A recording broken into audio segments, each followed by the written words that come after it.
Bonjour, bonjour à tous. Voici donc la vidéo de cette semaine, mais qui ne va pas faire partie de la série. Elle ne portera donc pas le numéro 40. Le numéro 40 est reporté, mais je vais expliquer le déroulé des choses qui vont se passer dans les jours et les semaines qui viennent. Vous verrez pourquoi je parle de semaines.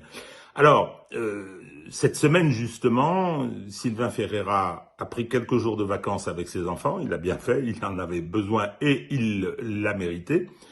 Je rappelle quand même qu'il a des activités éditoriales importantes. Il s'occupe d'une revue d'une certaine allure. Il a écrit 2 livres dans la période récente. J'ai eu le privilège de relire les épreuves et par conséquent, il a pris quelques jours pour se consacrer à sa famille. Alors, cette semaine, nous allons quand même faire un entretien avec Daniel Arnaud. Daniel Arnaud, c'est notre ami qui réside en Russie, qui avait participé à nos premières vidéos. Je vais faire tout à l'heure un petit entretien avec lui pour savoir l'ambiance en Russie, qu'est-ce qui se passe, comment réagit l'opinion publique, comment réagissent les gens et quelles sont les perspectives que lui imagine pour la suite. Alors, il y aura la semaine prochaine une vidéo qui sera publiée également jeudi, mais ce ne sera pas non plus une vidéo de la série, ce sera la conférence promise depuis si longtemps de Sylvain sur l'art opératif, inventé par Alexandre Sechin, le théoricien soviétique, et cet enregistrement aura donc lieu mercredi et sera mis en ligne jeudi. Ensuite, samedi, Sylvain va participer à une émission assez longue sur TV Liberté. Il l'avait déjà fait il y a quelques semaines, même quelques mois, et elle sera diffusée samedi. Donc, il nous est apparu inutile de refaire une vidéo particulière pour donner les informations qu'il fournira lors de cet entretien avec Élise Blaise sur TVL. La semaine d'après, on reprendra nos vidéos hebdomadaires habituelles, avec quand même certains changements qui vont se produire et que j'entendais rappeler aujourd'hui et vous fournir quelques précisions. On vous avait dit, vous vous rappelez probablement, que on envisageait des interviews d'une certaine importance avec des intervenants extérieurs à la France pour certains. Alors, les choses ont pris une bonne tournure. Je ne peux pas aujourd'hui dévoiler qu'ils seront nos interlocuteurs.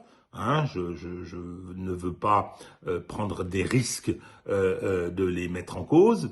Simplement, ce que je veux dire, c'est que nous allons devoir réaliser ces entretiens en dehors du système Zoom. C'est-à-dire que nous allons faire des enregistrements en studio. Je n'ai pas encore choisi le prestataire, mais nous allons nous adresser à des professionnels, ou en tout cas à des gens rompus à ça. J'ai plusieurs perspectives devant moi. Il faudra des prises de vue, éclairage, ensuite, bien évidemment, après l'enregistrement, post-production, montage, tout ça va nécessiter des frais, va nécessiter des investissements matériels. Comme vous le savez, notre cagnotte, elle est destinée à ça, à nous faire progresser. Et s'agissant de ces entretiens, et j'espère que vous serez contents que nous ayons réalisé ces objectifs qui ont été les nôtres, elles auront un mérite qui sera celui de nous positionner un peu plus haut qu'on ne l'a été jusqu'à présent, qui est déjà pas mal. On est ravis. Nombre d'abonnés, nombre de personnes qui viennent regarder ces vidéos, tout ça est extrêmement positif, mais on aimerait progresser, poursuivre ce travail de réinformation, parce qu'il a une dimension militante, bien sûr, mais il a une dimension aussi d'intérêt général, et on souhaite poursuivre. Donc, je reviens vers vous, je retends ma petite sébille. Là, si on passe à des niveaux qui seront différents, je parle du plan technique, des niveaux quasi professionnels, c'est bien évident que ça nécessite des coûts et qui ne sont pas bénins.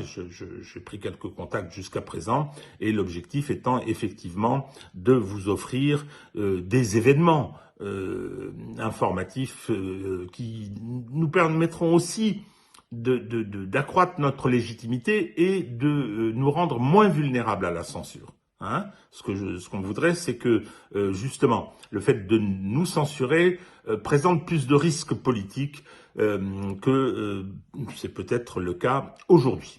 Alors, j'ajoute, parce que j'allais oublier, que en ce qui concerne l'élection en Turquie, qui est très importante, je ferai juste une petite remarque, c'est que les médias système français se sont imaginés que Erdogan allait être battu, c'est pas tout à fait ce qui semble se profiler. Alors ils avaient l'air tous surpris, hein, cette vieille habitude de prendre ses désirs pour des réalités.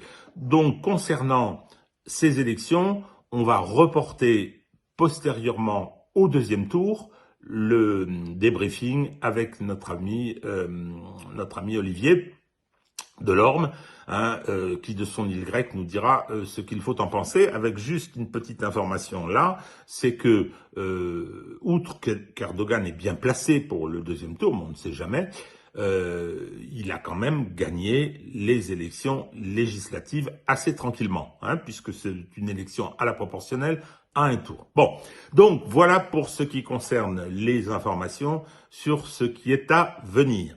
Alors, je voudrais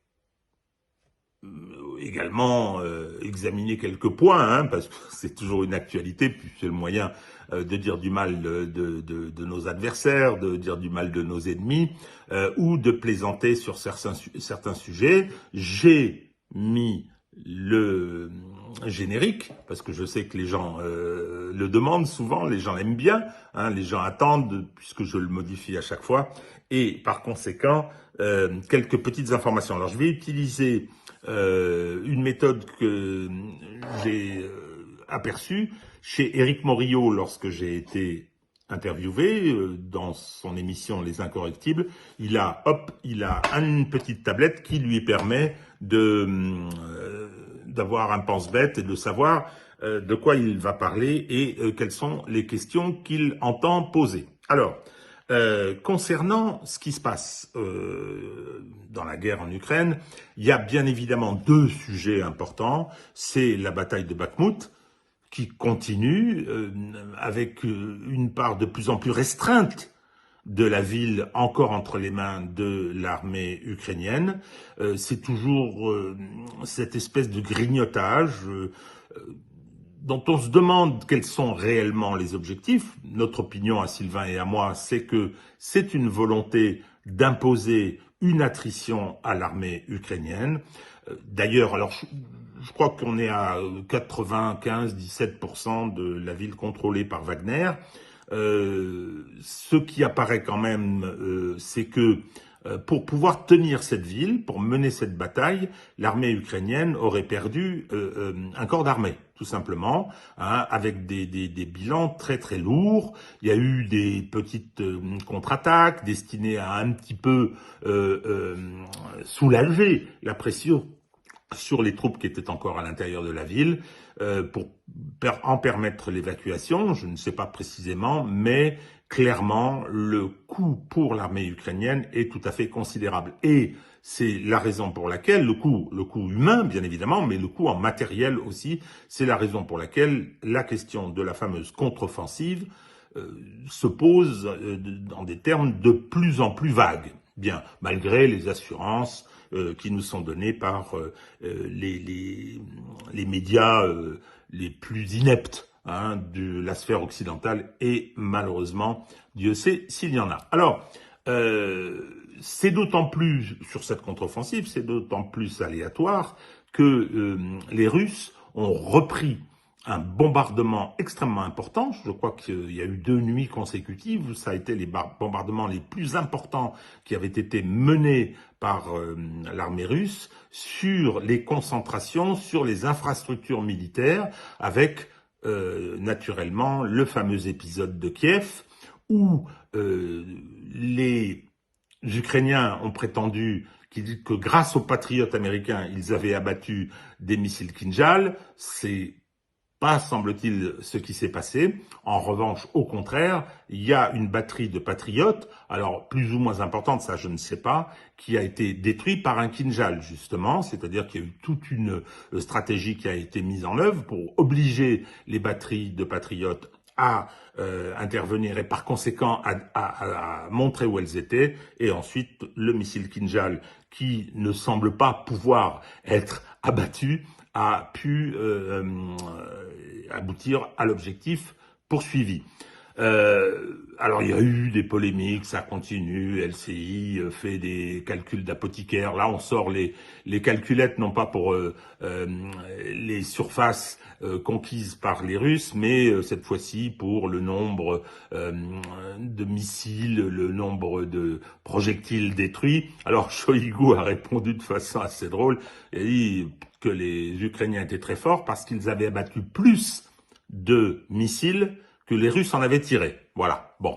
Donc, je pense que tout ça n'est pas très sérieux ni très intéressant. Alors, oui, sur ces missiles, je constate aussi, faut pas l'oublier qu'il ne devait plus y en avoir depuis longtemps, hein, à plusieurs reprises. Michel Goya le premier, puis après il s'est arrêté, mais d'autres ont dit c'est fini, non plus.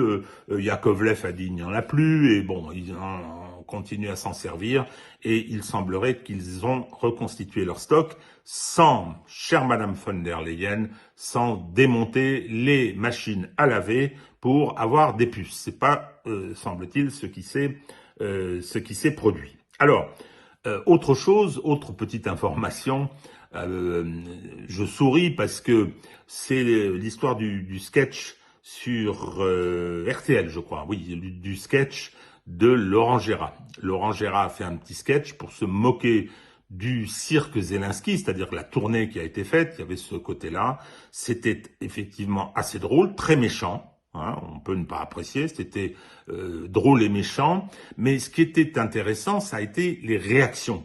Les réactions, et en particulier les réactions de l'ambassadeur d'Ukraine en France, les réactions de ceux qui soutiennent le plus l'Ukraine, avec une arrogance extraordinaire, quoi. L'ambassadeur qui vient dire vous ne pouvez pas faire ça, vous devez vous excuser. Enfin, je veux dire, quand les ambassadeurs de pays étrangers viennent nous dire ce qu'on doit faire, j'aime pas du tout.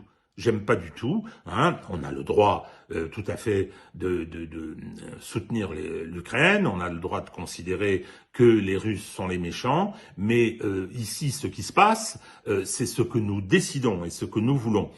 Ce qui était intéressant dans le sketch pour ceux qui l'ont vu et ceux que j'invite à voir, c'est que il était aussi le symptôme d'une lassitude concernant ce qui se passe aujourd'hui dans le monde autour de la guerre en Ukraine. Alors, dernier point concernant cette semaine, ce sont les déclarations d'Emmanuel Macron à propos des rapports Chine-Russie. Emmanuel Macron, qui dit en permanence tout et son contraire, le fameux en même temps, nous a dit que la Chine était désormais le vassal de la Russie. Bon, c'est effectivement assez extraordinaire, mais ça montre bien la conception qu'il en a. Le monsieur qui passe son temps à dire il faut une autonomie stratégique de l'UE, qui prêche dans le désert pour ça, hein, eh bien, et c'est ce que Lavrov a répondu, monsieur Macron parle de lui, hein, parce qu'en termes de vassalité, c'est un expert, et on l'a vu dans la façon dont il a reçu Zelensky et dans les déclarations qu'il a faites à cette occasion. L'UE est un vassal des États-Unis, un vassal servile, hein, on ne peut plus servile, et par conséquent, c'est quand même, alors on va reprendre la bonne expression, c'est marmite qui dit cul noir à chaudron, ou l'hôpital qui se fout de la charité. Voilà, j'ai terminé pour aujourd'hui cette petite intervention. Je vais donc me lancer dans l'entretien avec Daniel Arnaud et vous dire à jeudi prochain pour la conférence de Sylvain sur l'art opératif. Ordinateur. Bonjour Daniel. Bonjour. Bonjour Daniel. Donc voilà l'interview que j'ai annoncée, hein, donc Alexandre Sechin, l'ancien général tsariste devenu haut gradé soviétique, et qui a malheureusement fini comme une partie des cadres de l'armée rouge entre les griffes de Monsieur Yezhov. Et donc, et il fera une vidéo à TVL, TV Liberté, vendredi prochain, dans laquelle il va refaire une synthèse, comme il avait fait il y a quelques mois, de l'ensemble du conflit. Donc, la vidéo numéro 40, normalement, ce sera la semaine d'après, avec peut-être avant les surprises. Je me répète un peu, avant les surprises concernant les interviews que nous avons dans les tuyaux. Voilà, donc Daniel, les habitués de cette chaîne le connaissent, puisqu'il est déjà intervenu à plusieurs reprises. Là, on a pensé que c'était peut-être bien de faire le point. Il est français, résident en Russie, à Saint-Pétersbourg d'ailleurs, pas à Moscou. Et donc, je crois que c'est intéressant, il est venu plusieurs fois en France, il fait des allers-retours. C'était intéressant de recueillir son point de vue, son sentiment sur la façon dont les Russes vivent cette guerre.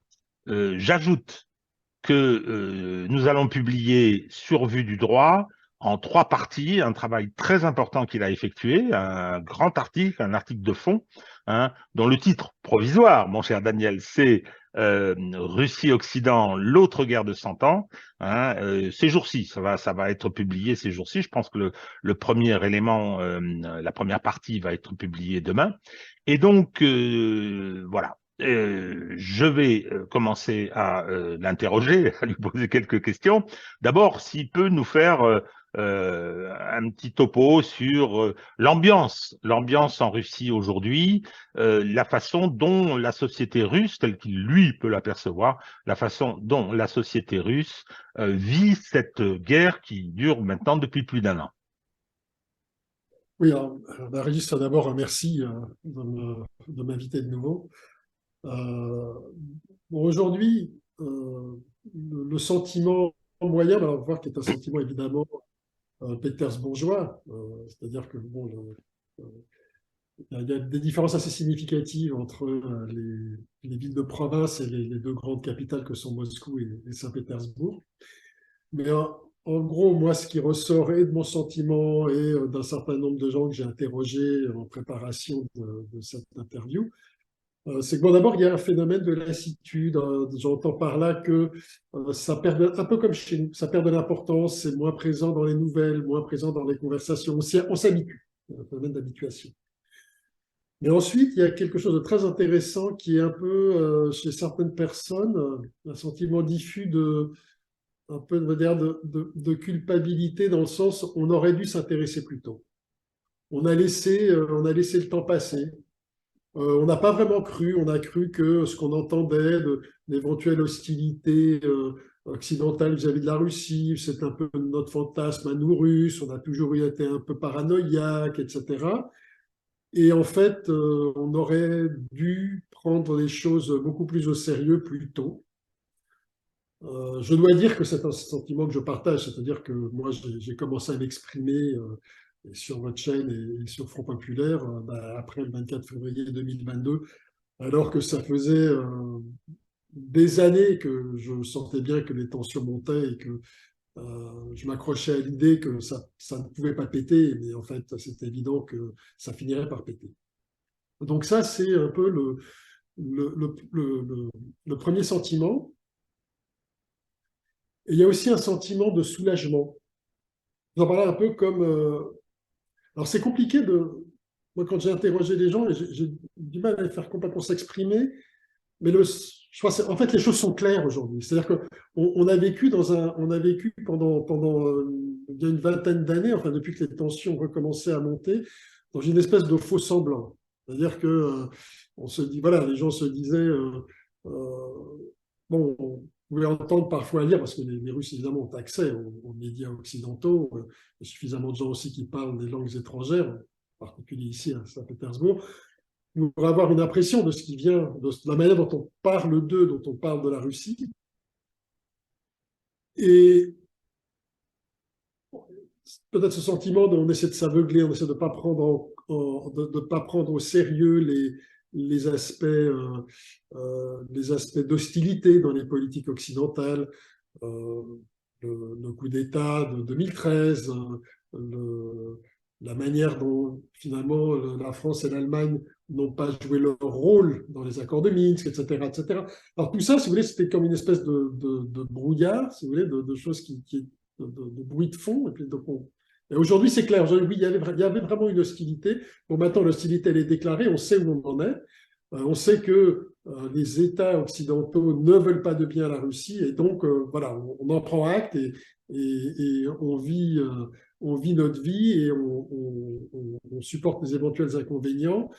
Par exemple, le fait qu'il soit difficile de voyager vers l'Europe aujourd'hui.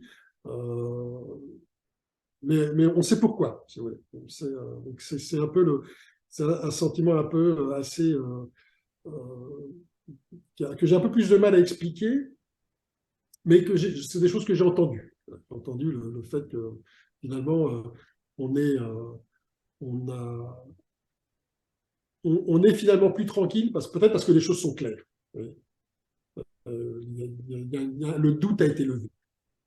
Mais est-ce que ça a été une surprise, je veux dire, de mesurer l'importance de cette hostilité, ou sa réalité même, hein, parce qu'il pouvait y avoir du refus, et je comprends d'ailleurs, hein, parce que bon, on refoule ça. Et là, est-ce que ça a été une surprise ou en fait uniquement une clarification? Non, je pense qu'il y a eu un effet, il y a eu un effet de surprise. Vous savez, il y a toujours eu, enfin, les Russes ont toujours eu cette relation un peu d'admiration vis-à-vis de l'Europe, et qui est un peu qui est vu comme le centre de la civilisation. Euh, c'est très curieux. Enfin, les Russes parlaient de nous, les Européens. Quand moi, j'en disais, mais enfin, vous n'avez pas le sentiment que vous êtes aussi européen, parce que pour moi, en tant que Français, les Russes sont beaucoup plus européens qu'autre chose. Ils ont, oui, l'Europe, euh, il n'y a pas, enfin, l'Europe, c'est pas un pays, on sait très bien, il y a effectivement une culture européenne, mais qui est composée de cultures nationales, et donc il y a une espèce de gradient qui partant de l'ouest, va jusqu'à l'est, avec de grandes différences, et puis une espèce de fond commun qui est lié à l'histoire, qui est lié aux origines latines et grecques, à la religion, etc. Et donc, de ce point de vue-là, pour moi, à l'évidence, les Russes sont européens, mais eux, très souvent, disent non, non, nous ne sommes pas européens. Et bien, avec un ton de regret, genre, c'est pas nous ne sommes pas européens, nous en sommes fiers, non, nous ne sommes pas européens et c'est dommage. Ça, c'était il y a 10 ans. Voilà. Donc, il y a le moment où on se rend, le moment où il faut prendre acte du fait que l'Europe, en tant qu'État, parce qu'après, quand on parle des rapports, on va dire population-population, les choses sont différentes. Il y a, il y a en Russie une claire différenciation entre les appareils politiques et, et les populations. En fait, les Russes, quand même, sont relativement conscients, sont très souvent conscients du fait que l'hostilité provient des États, mais pas nécessairement des populations. C'est plus compliqué si on parle des pays baltes, de la Pologne, etc. Ils ont là, pour eux, là, une vision beaucoup plus négative, qui est à mon avis exagérée, parce qu'en réalité, quand on parle un peu aux gens, on se rend compte que même dans les pays baltes, les choses ne sont pas aussi claires et que les populations sont loin de partager l'hostilité de leurs appareils politiques. Donc, il y a eu un effet de surprise, je pense, un effet de sidération au début. Et puis aujourd'hui, je veux dire, le fait que on est, finalement, on est en état de guerre avec l'OTAN. C'est pas avec l'Ukraine qu'on est en guerre. En fait, on est en guerre avec l'OTAN, avec l'Occident, et que ça va prendre du temps. Hein. Et en même temps, et ça, je le sais de manière, de source sûre, même au niveau à très haut niveau, dans les ministères les ministères dits techniques, économie, industrie, etc., demeure la volonté de collaboration. C'est-à-dire qu'il y a l'état d'esprit dans ces ministères. Donc là encore, donc là, on est vraiment au cœur du système politique russe.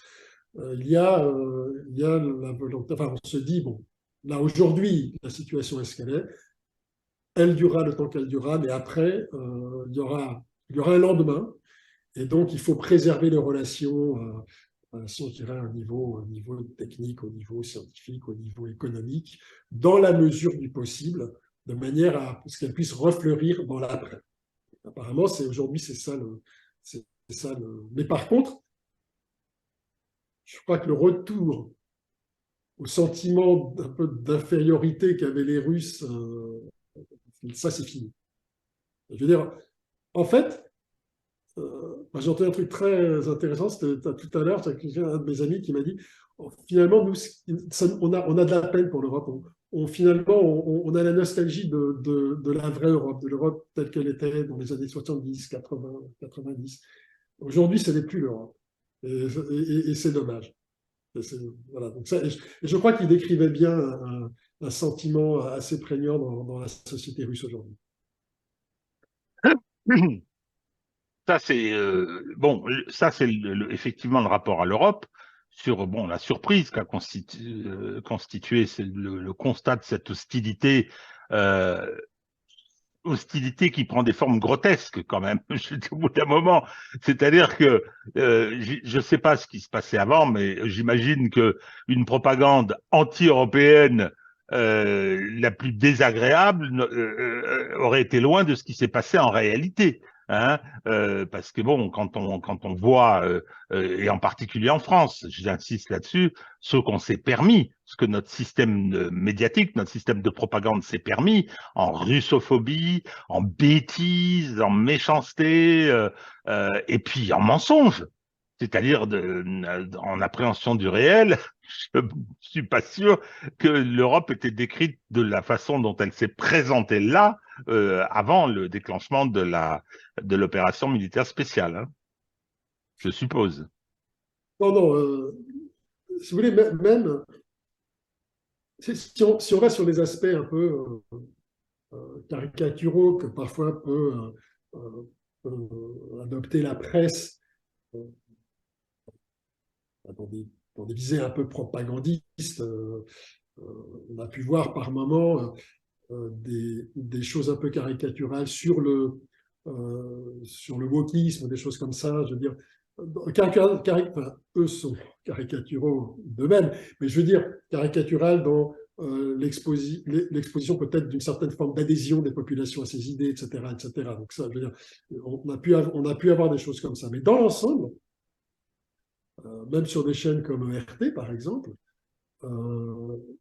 il y a toujours eu, enfin, même quand il y avait un papier d'opinion sur un sujet quelconque, derrière, on avait, à la fin, il y avait toujours un rappel des faits. Ce rappel des faits était extrêmement factuel, c'est-à-dire en disant, par exemple, si c'était une dispute entre les États-Unis et la Russie, donc on avait, voilà, il disait, le Washington dit cela, et c'était très factuellement écrit ce que l'opposition américaine, et le Kremlin répond ça, et c'était de manière complètement factuelle. Et donc, on avait même toujours le respect de cette séparation entre le commentaire et le fait. Et ce qui était intéressant, c'est que c'était systématiquement rappelé en fin d'article. Les faits étaient rappelés avec une présentation des deux points de vue. Donc, c'était certainement, on était, je veux dire, factuellement, moi, j'ai fait de très nombreuses fois la comparaison sur un nombre de sujets, alors je ne les ai plus en tête aujourd'hui, ce qu'on pouvait lire par exemple dans Le Monde, et on va comparer à RT sur un sujet concernant la Russie, évidemment, parce que c'est là que c'était intéressant. Et on avait, voilà, on avait des considérables surprises sur finalement le degré d'objectivité. Mais total, mais enfin, honnêtement, enfin, l'objectivité me forçait à dire que finalement RT était plus objectif que Le Monde. Voilà, Ça, c'est pas compliqué, hein, mais je veux dire, bon, en plus, RT, c'est en direction de l'étranger par rapport à la Russie. c'est directement une chaîne d'État, si vous voulez. Oui, C'est oui, pour ça bien que sûr. exemple, si vous voulez, parce que on devrait s'attendre à ce qu'une chaîne d'État soit plus propagandiste que un organe de presse supposé être indépendant. En fait, Mais le sens de ma question, c'était aussi comment ont-ils réagi devant les excès? Parce que quand il y avait eu, bon, ça a été cité à l'ONU par le représentant russe, la fameuse émission d'LCI à propos de l'épuration ethnique en Crimée, qui était odieuse. Il y a eu d'autres choses, la destruction des statues d'écrivains, l'interdiction de la musique de Tchaïkovski, tout un tas de ça s'est un peu calmé, hein, je reconnais, enfin, ces excès-là. Hein, la bêtise est toujours présente, mais ces excès-là se sont calmés. Quelle a été la réaction, je veux dire, au début? Parce que que ça atteigne ce niveau-là, c'était une surprise. Moi, je ne pensais pas que ça irait jusque-là, franchement. Je me disais, mais non, mais c'est tellement stupide, c'est pas possible. alors, là, ça c'est vraiment le caractère russe, quoi. Je veux dire, là, il y a des exceptions, évidemment. Il y a des gens qui ont réagi de manière virulente, mais ils sont plutôt la minorité. L'immense majorité, c'est plutôt une forme de tristesse, c'est dommage pour eux. Vous voyez, Ouais.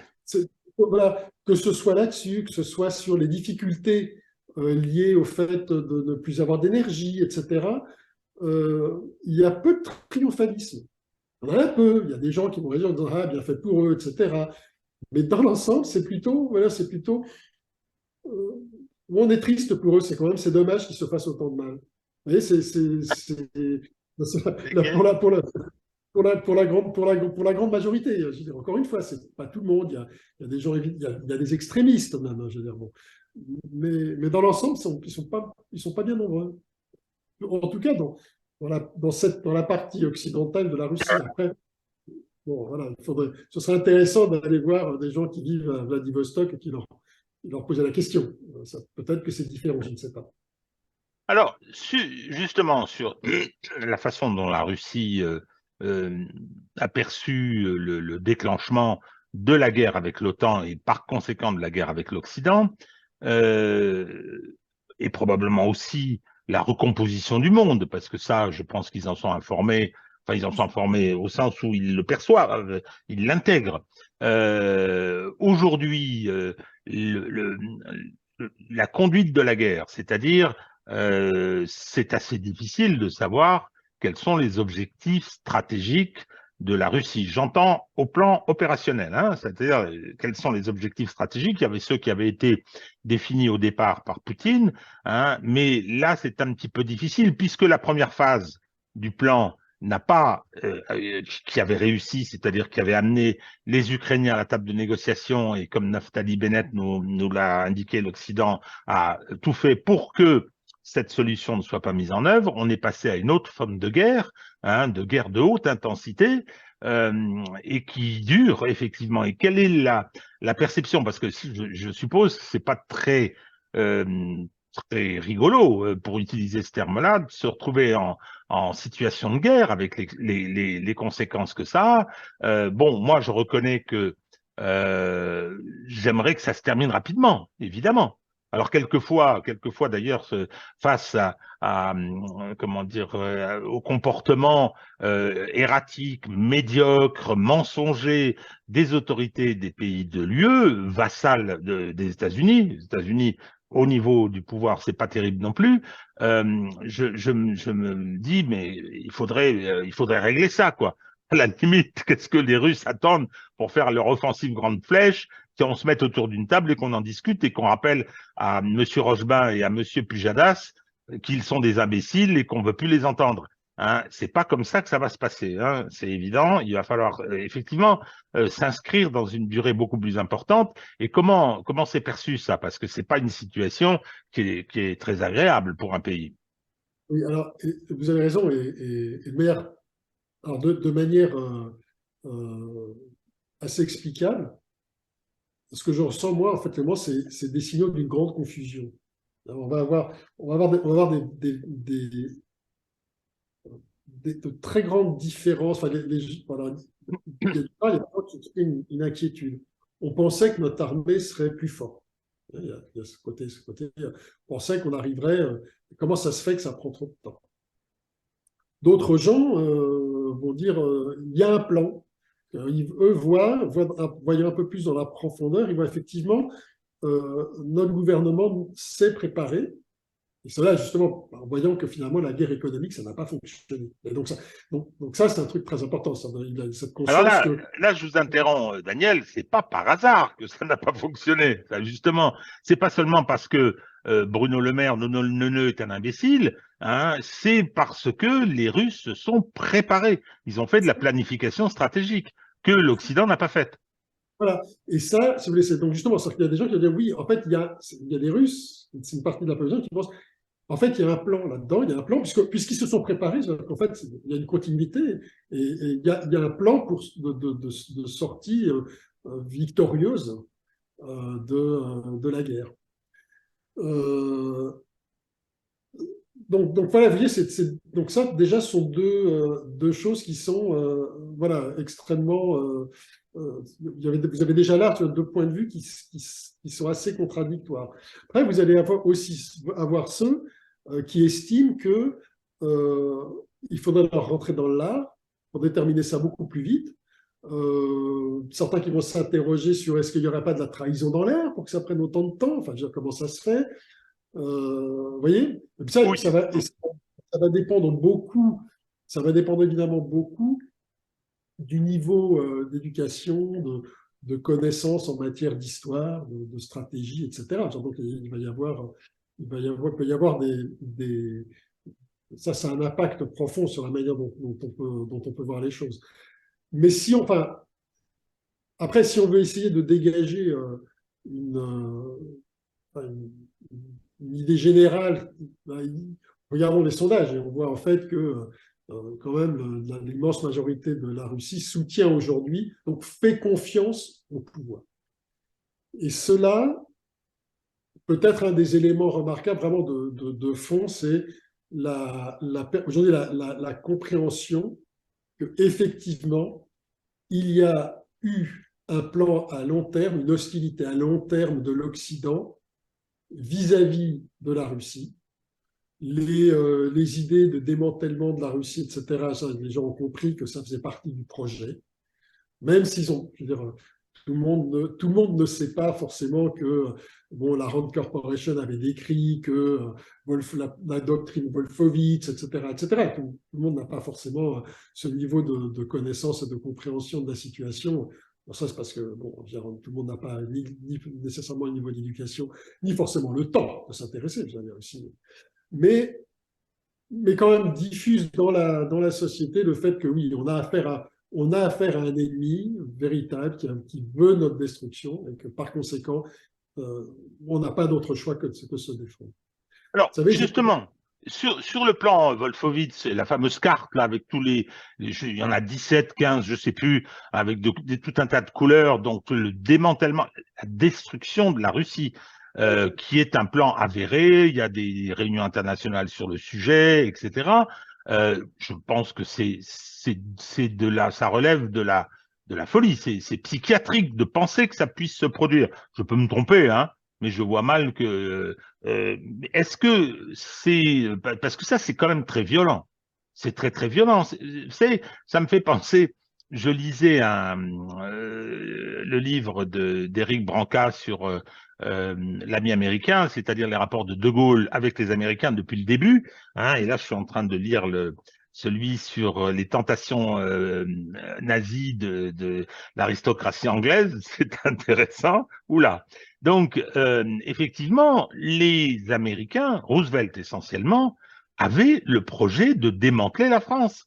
C'est assez étonnant. Il y avait des projets une partie de la vallée du Rhône donnée aux Italiens, le nord, l'Alsace-Lorraine laissé aux Allemands, le nord donné à un espèce de conglomérat, comment dire, belgeo-luxembourgeois. Enfin, c'est tout à fait extraordinaire. Je pensais que c'était un peu de la propagande gaulliste, ou que ça avait été, je vais dire, souligné par une certaine propagande gaulliste, et non. c'était une réalité. Et là, je vois ma réaction face à ça, mais j'étais révulsé. Je me dis, mais ça, enfin, ça va pas. Donc, même ma réaction aujourd'hui encore, hein, c'est-à-dire quand j'ai vu l'aspect plus concret de ce que je savais et le fait qu'il y avait des gens qui véritablement travaillaient pour ce projet. C'est pas seulement l'AMGOT, hein, vous savez, c'est-à-dire faire de la France un pays occupé. Non, non, non, c'était bien plus grave que ça procédait d'un projet impérial des États-Unis. C'était des solutions qui leur convenaient pour leurs propres intérêts. Donc là, quand je vois ce qui est envisagé, la violence intrinsèque de ce projet, je me dis, mais même si, je veux dire, l'ensemble de la population ne le connaît pas, enfin, je pense, ou j'imagine en tout cas que les médias s'en font le relais, hein, donc, mais je veux dire, est-ce que j'imagine que ça doit donner lieu à des réactions violentes. C'est pas envie de taper sur son voisin, c'est pas ce que je veux dire, mais c'est de dire, ah, ils en sont là. C'est ça qu'ils veulent. Donc, c'est terrible quand même, ça. Oui, mais pour la plupart, c'est l'incrédulité. Bon, ils sont complètement malades, quoi, ça ne peut pas marcher. C'est-à-dire la plupart n'arrivent pas à prendre au sérieux. Je veux dire, ça, enfin, ouais, ils peuvent se réunir, en parler, mais c'est juste, ça n'arrivera pas, quoi. C'est juste complètement dément. Vous voyez, je veux dire, c'est pas possible. Et la preuve que c'est pas possible, c'est que bah, on est là, qu'on résiste. Vous voyez, donc j'ai pas rencontré jusqu'à présent personne qui est prête à discuter sérieusement et en détail de ce genre de choses. C'est une espèce de haussement d'épaule. Ils sont complètement malades. Vous voyez, c'est la réaction, quoi. C'est le type de Alors réaction. le problème, c'est qu'ils sont malades, mais ils sont comme ça. Euh, Oui, Moi, ce que je trouvais, c'est le caractère violent, c'est-à-dire ils veulent vraiment nous détruire. C'est cette idée-là. Euh, alors après, bien évidemment, Daniel, c'est ben viens, essaye qu'on rigole. Hein, demande à Napoléon et à Hitler comment il faut faire parce que ils n'ont pas trouvé la recette. Hein. Donc voilà, oui, oui, oui, bien sûr. Mais moi, je serais dans cette si, situation, je réagirais, mais brutalement, quoi, à un niveau de réponse. Alors, il ne s'agit pas de faire la guerre, de bombarder Washington, c'est pas ça, mais c'est de dire, mais regardez, vous voulez faire ça, mais on va vous casser la tête, quoi. Donc, voilà, c'est bon. Mais les Russes, d'après si je comprends ce que vous me dites, c'est même pas ça, quoi. Ils sont malades. et puis, non, et puis, en fait, euh, il commence aussi à avoir la conscience qu'en fait, ils ont connu ça. Ils ont connu, c'est les années 90. C'est-à-dire qu'il y a aussi, on entend de plus en plus de gens qui font le lien entre les États-Unis et les années 90. C'est-à-dire que les années 90, ça a été longtemps vu comme un problème interne. L'Union soviétique s'est effondrée pour pas de cause de contradictions internes, création de mafias, de groupes mafieux qui ont dépecé le pays, etc. Et on, entre guillemets, on ne rendait pas justice aux États-Unis pour leurs actions particulièrement nocives pendant cette période-là, si vous voulez. Parce que c'est vrai qu'ils donnaient des signaux contradictoires. C'est-à-dire qu'il y avait aussi, il y avait aussi des gens qui étaient sincères, des gens qui arrivaient des États-Unis en disant oui, il faut vraiment leur enseigner les beautés de l'économie de marché. C'était des croyants, d'accord. Et puis il y avait des fripouilles. Bon, dans le tas, il y avait aussi des fripouilles.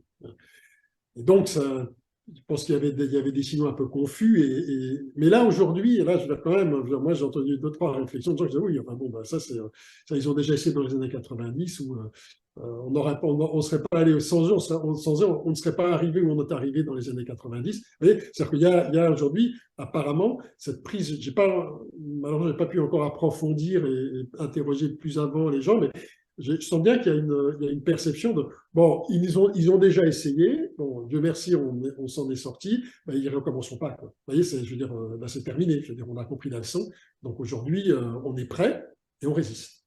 Et donc du coup, je pense que c'est ce qui fait que ils ne prennent pas au sérieux.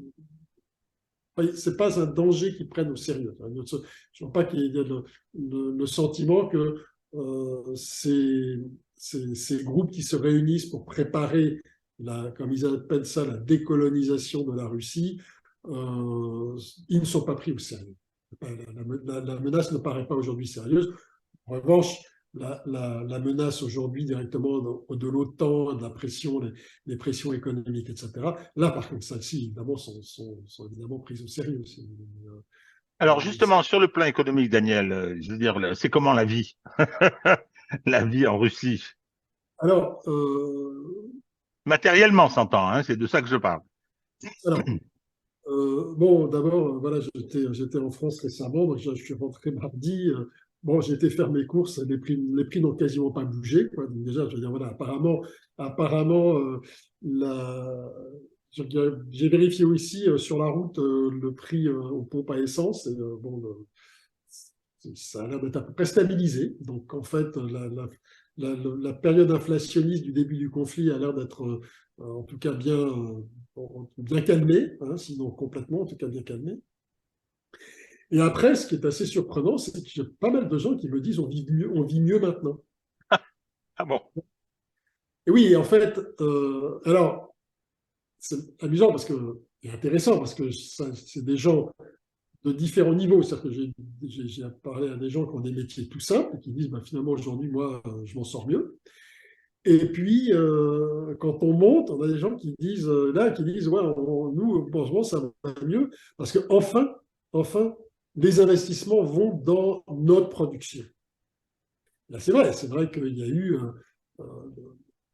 la, la Russie a joué le jeu de, de, de, de l'Organisation mondiale du commerce, de l'OMC. Alors là, elle a petit à petit, enfin, donc elle a à un moment donné quand même mis des tarifs sur certains, comme sur les automobiles, ce genre de choses. Et puis, quand un coup de contre-sanction a petit à petit refermé le marché. Et au fur et à mesure qu'il était refermé, effectivement, ben, les productions locales redémarrent. Là, aujourd'hui, le coup près est tombé de manière forte, parce que finalement, il est extrêmement difficile aujourd'hui d'importer tout un tas de biens de consommation qui sont donc petit à petit remplacés par de la production locale. Alors ça, il y a aussi beaucoup de choses qui vont venir de Chine aujourd'hui, mais il y a la, indéniablement la production locale remonte, que ce soit alimentaire, que ce soit, enfin elle est boostée par cette par les sanctions européennes, occidentales, il faut le dire. Et donc, voilà, moi, si vous voulez, moi, au contraire, comme moi, mon business était plus sur les relations entre les deux pays, c'est assez catastrophique. Mais voilà, j'entends beaucoup de gens me dire, bah, finalement aujourd'hui, on vit mieux. Donc, c'est assez intéressant, quoi. Je veux dire, Ah oui. voilà. Donc, on est très, très loin, si vous voulez, de ce qu'on peut entendre sur les médias occidentaux, où on nous parle de que la vie est devenue impossible, les gens souffrent, etc. Non, je veux dire, en dehors du champ de bataille, pas sous-estimé, je veux dire, c'est pas sur le champ de bataille est épouvantable, donc on ne peut pas se satisfaire, je veux dire, de cette situation. Et il ne faut surtout pas oublier que même si on en est loin, il ne faut surtout pas oublier qu'il y a, ben, il y a tous les jours des gens qui meurent, des deux côtés. Mais en revanche, pour ceux qui sont aujourd'hui, qui ne sont pas sur le champ de bataille ou pas proches de gens qui sont sur le champ de bataille, parce que ça aussi, j'imagine le niveau d'angoisse, qu'on soit ukrainien ou russe, c'est un niveau d'angoisse considérable. Pour ceux qui sont donc en dehors, spectateurs, bah, apparemment, oui, il y a de nombreuses d'un sentiment de voilà, on vit mieux, ce qui est assez logique à partir du moment où on relocalise la production. Ça, je pense que c'est tout souverainiste s'y retrouverait. Je comprendrais qu'il y a une logique à cela. Ça me ramène à une phrase de Poutine à Xi, au moment de cet événement méta-historique, de cette rencontre. Hein. Il se passe un changement qu'on n'avait pas vu depuis 100 ans et ce changement, nous allons le conduire ensemble. Bon, et Poutine disant, nous, on a beaucoup d'intérêt et d'admiration pour les Chinois. en substance, c'est ce qu'il disait, dans la façon dont ils se servent de l'État au plan économique. Bon, ça me fait sourire, hein, c'est-à-dire que c'est l'État stratège, en fait, hein, et donc, et c'était assez amusant, s'agissant de la Russie d'aujourd'hui, héritière quand même de l'Union soviétique, héritière. Elle est la continuité parce que l'Union soviétique, c'était la Russie avec tout un tas d'articulations autour qui était l'ancien empire des tsars. Bon, donc oui, alors justement, cette question on vit mieux au plan matériel, enfin on vit mieux, on a le sentiment de vivre mieux, et c'est lié à des facteurs objectifs, mais que bon, il y a quand même la guerre. La guerre, elle n'est pas tout près, mais c'est quand même un poids pour un pays. Et donc, je voulais savoir, vous demandez comment l'opinion percevait l'information qui vient du front, qui est une information avec le brouillard de la guerre, avec les propagandes qui s'entrechoquent, et avec un personnage qui fait le guignol toutes les 5 minutes, qui s'appelle Prigogine, hein, qui dit tout un tas de bêtises, qui prend à partie le pouvoir, et en particulier le chef d'état-major général et le ministre de la Défense, comment c'est perçu, ce qui peut apparaître comme quelque chose d'anormal, et qu'un pouvoir rigoureux en temps de guerre devrait contrôler. Hein, ce qui n'aurait rien d'illogique, hein, s'agissant d'un pays qui mène la guerre. Comment c'est perçu les foucades de Prigogine?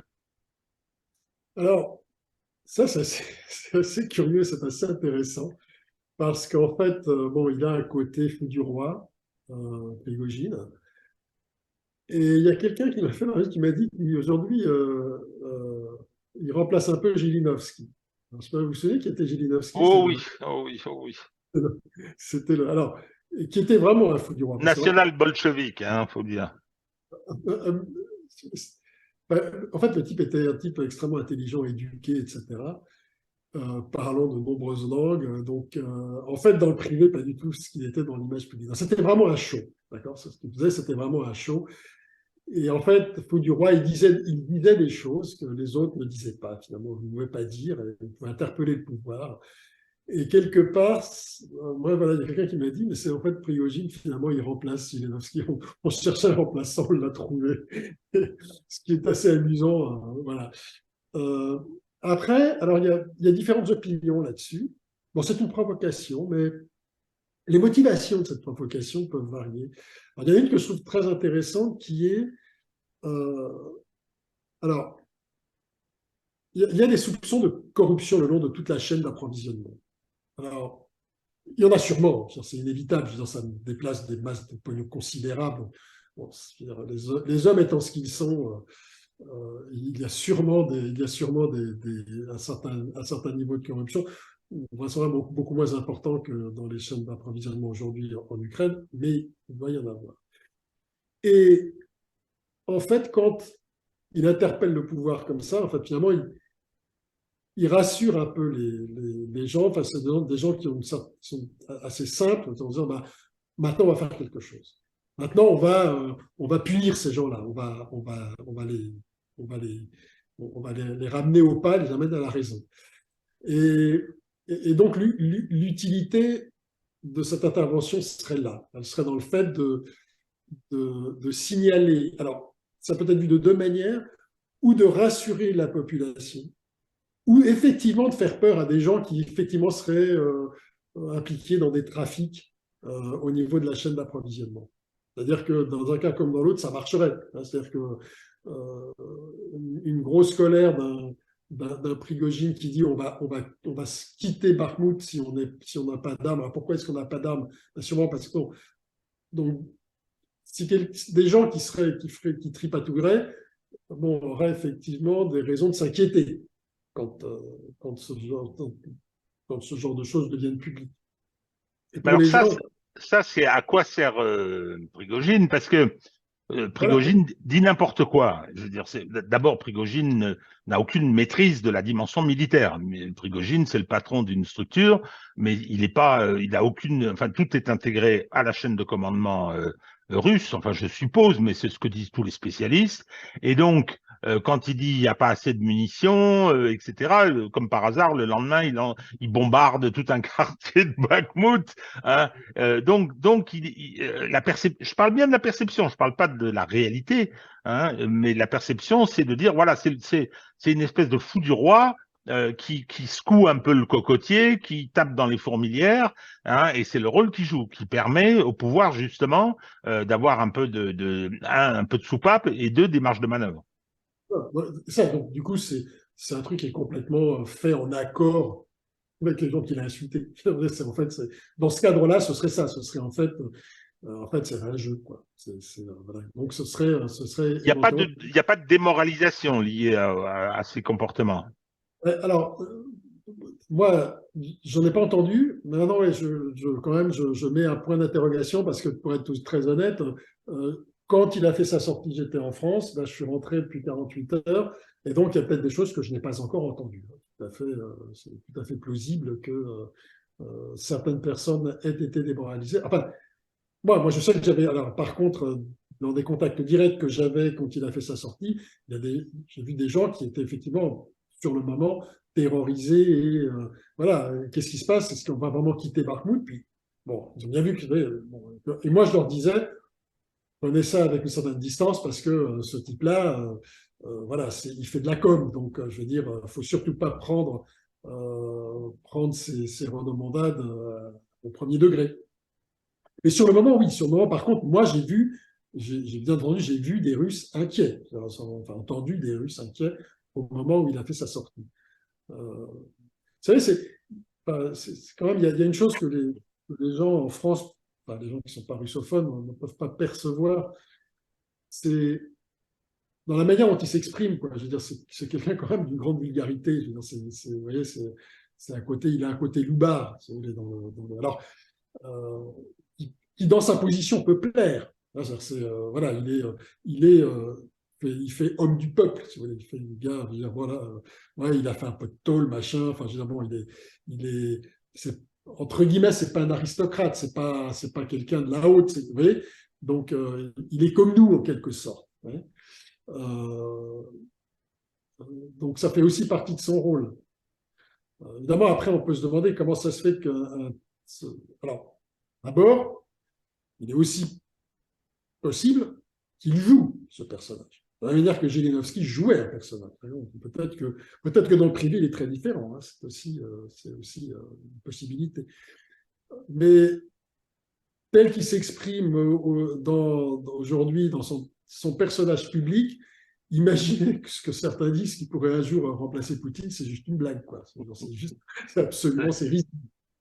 Donc il est en mode racaille. Donc Voilà, c'est un peu ça. Voilà. Alors, évidemment, bon, le terme, en Russie, il n'y a pas enfin, ce qu'on a nous appelé les racailles, ça n'existe pas, parce qu'en fait, c'est bien une histoire particulière, pas l'histoire de la Russie.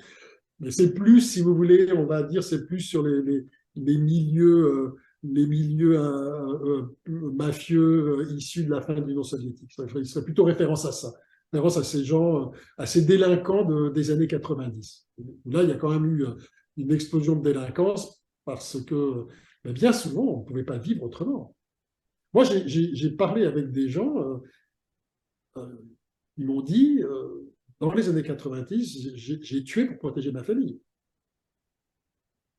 mais ça, c'est aussi, bon, on a oublié, hein, c'est le temps à lisser tout ça, mais je suppose, et de ce que j'ai cru comprendre, et puis d'ailleurs je vous pose la question, sur la popularité de Poutine, c'est que quand Poutine arrive, il est choisi par Eltsine. Moi, j'ai pas d'informations très précises. J'ai une analyse. J'ai connu la fin de l'Union soviétique. J'ai même pas mal connu la fin de l'Union soviétique. La seule boutique qui tenait en place à peu près, c'était le KGB.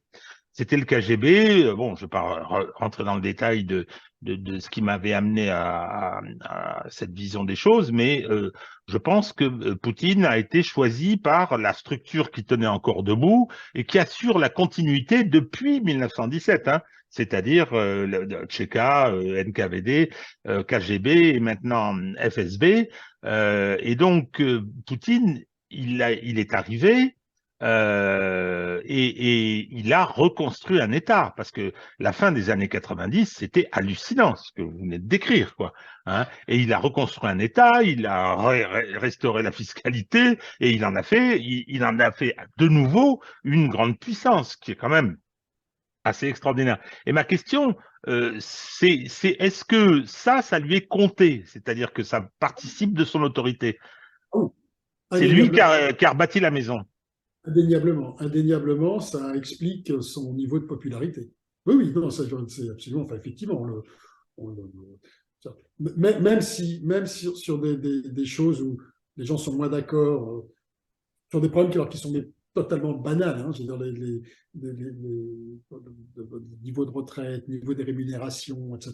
Parce que c'est ça les vrais problèmes pour l'ensemble de la population. Oui, c'est ça les vrais problèmes. Hein.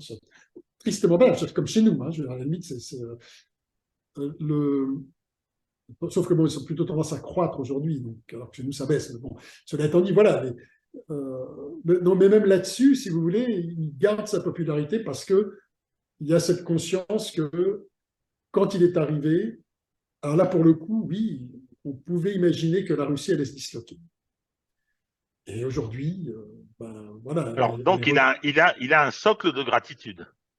ouais, ouais, absolument. Ça, c'est quelque chose effectivement, qu'on ne mesure pas en Non, Occident. Alors, ah oui, le satrape, ah oui, l'autocrate, ah oui, le fasciste, comme disait Michel Onfray. Oui, ben non, faut essayer de réfléchir un petit peu à ça, à ce qui leur est arrivé. Et ce que vous dites, alors là, je ne mesurais pas de cette façon-là, c'est-à-dire que la catastrophe des années 90, au moment de la mort de Gorbatchev, je ne sais plus qui disait ça, mais de toute façon, quand il y a une discussion sur Gorbatchev, on se met tous d'accord pour le détester. Un dîner en Russie. Et donc, mais aujourd'hui, les responsables, ce sont aussi les Américains. Et ah ça, oui, ah oui, donc ça, on ne le perçoit pas bien de notre côté en Occident. D'abord parce que ce vécu, bon, bah, on s'en rappelle, mais sans plus. On ne sait pas ce que ça a été. Bon, moi, je l'ai un peu mesuré puisque j'avais connu ce qu'il y avait avant et ce qui est arrivé après. Mais le fait que cette tragédie-là, y compris l'humiliation que ça représentait, hein, moi, j'avais discuté avec pas mal d'amis, c'était très, très dur.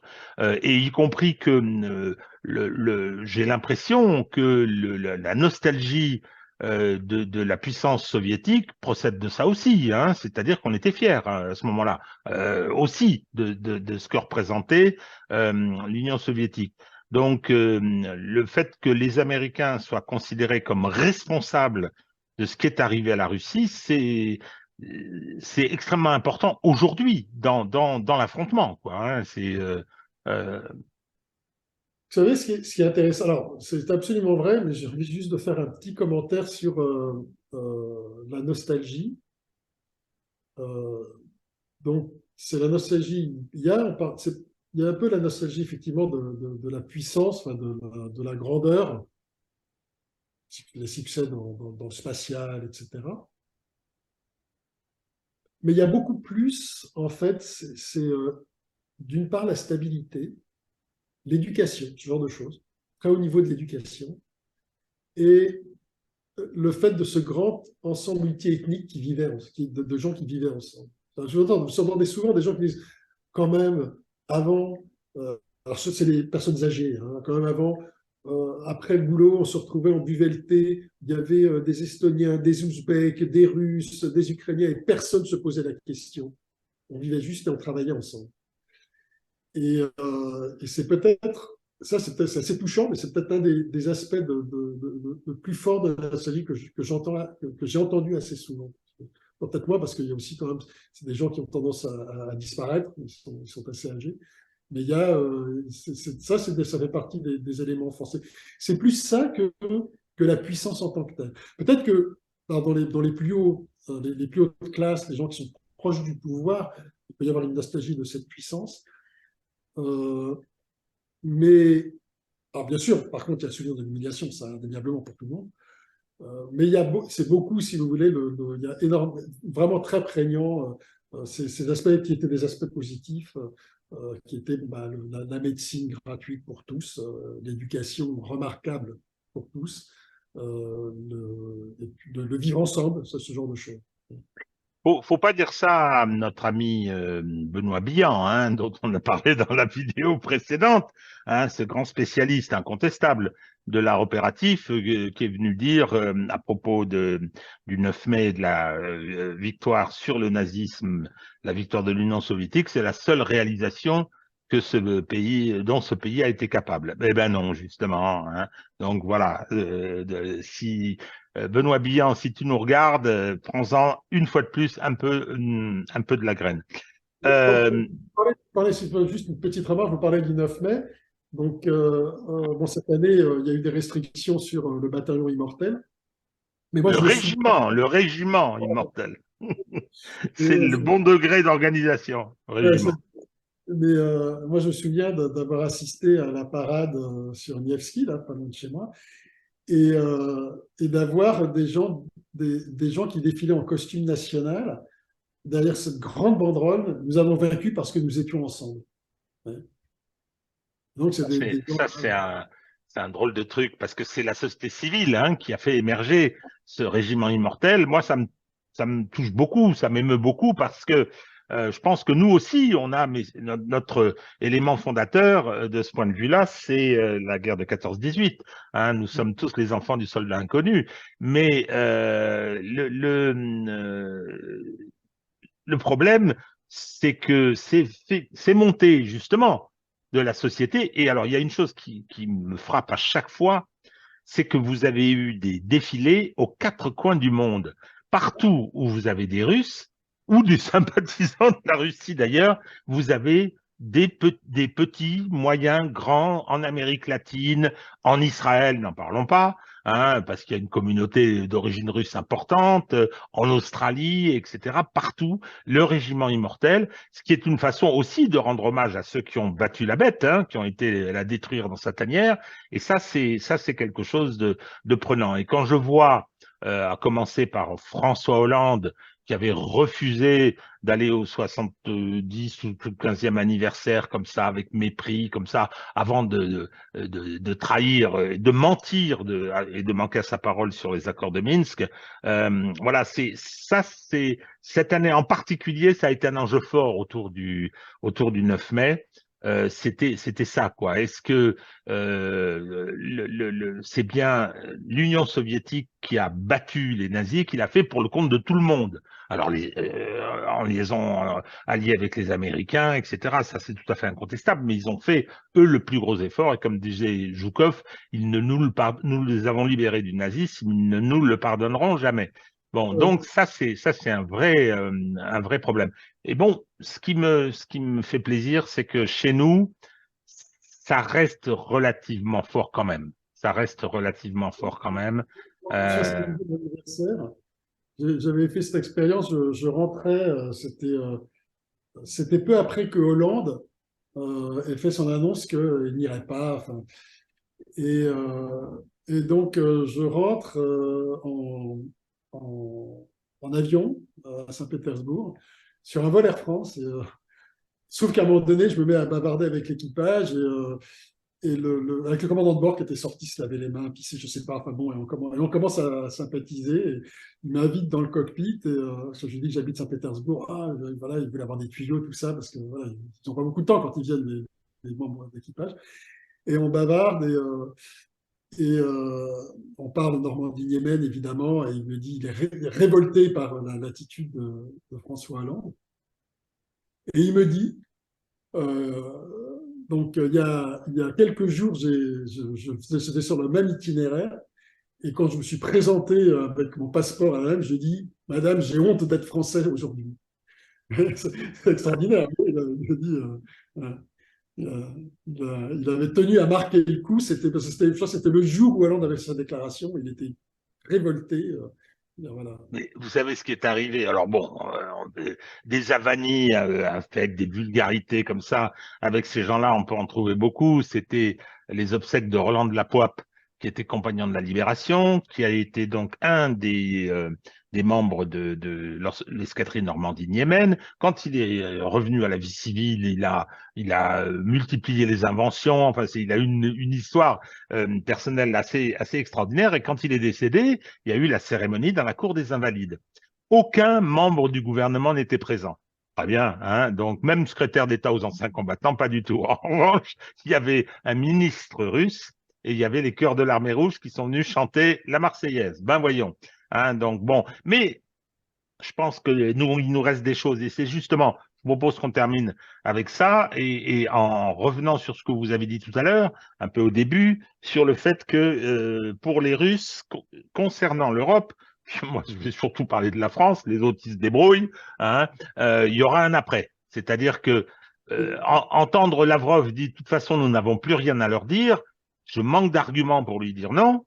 Hein, mais en même temps, c'est un crève-cœur, quoi. Hein, je veux dire, Regardez, Lavrov, lui, s'adresse à l'appareil d'État. ah oui, mais je suis d'accord. Oui, oui, oui, il fait ça très bien. Hein. Le ministère de l'Industrie ou de la Recherche s'adresse aux scientifiques, s'adresse à la population. Et donc, c'est là qu'on a, c'est là, et Dieu merci, c'est là qu'on a cette différenciation et qu'on a des gens qui, là, dans ces ministères-là, ont une attitude heureusement différente, parce qu'en réalité, je reste persuadé qu'on a des grandes choses à faire ensemble. Et, sur ces plans-là, c'est absolument évident. Et donc, bon, bah, il faut faire le gros dos en ce moment. Bon, Alors, on va terminer sur là-dessus, sur cet aspect, quoi. On se donne un peu d'espoir en se disant, le moment viendra où la balle est un peu dans notre camp. Débarrassons-nous de ces gens-là.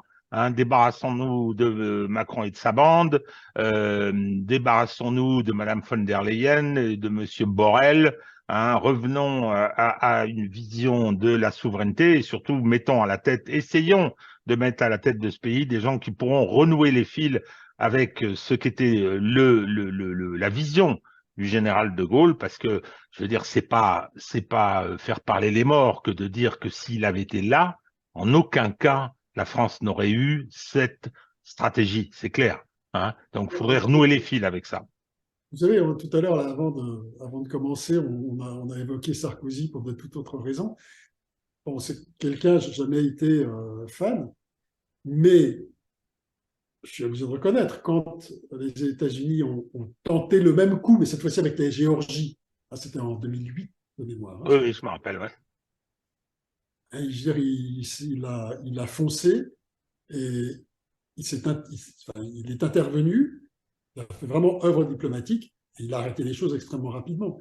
Et il a évité la propagation du conflit à l'Europe et de faire que l'Europe et la Russie entreraient dans une relation hostile.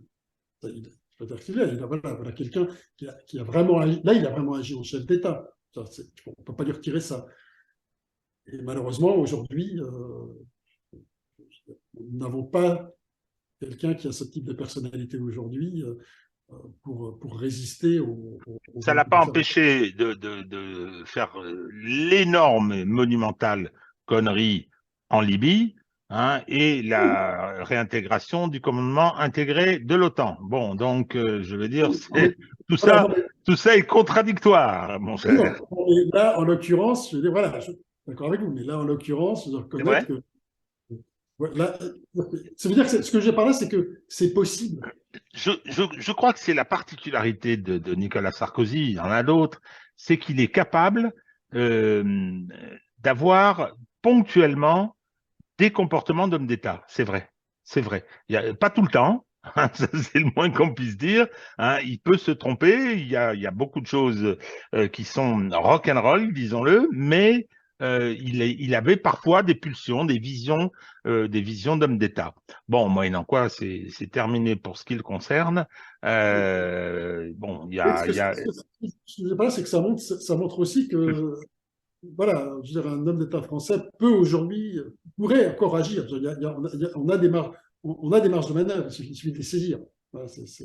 Oui, mais le problème, c'est qu'il faut, bon, qui? Alors c'est vrai, hein, De Gaulle disait, un destin, c'est la rencontre des circonstances et d'un grand caractère. Là, les circonstances, il y en a, mais le grand caractère, je ne l'ai pas vu émerger. Hein. Bon, on va rester optimiste. Mon cher Daniel, merci pour tous ces échanges.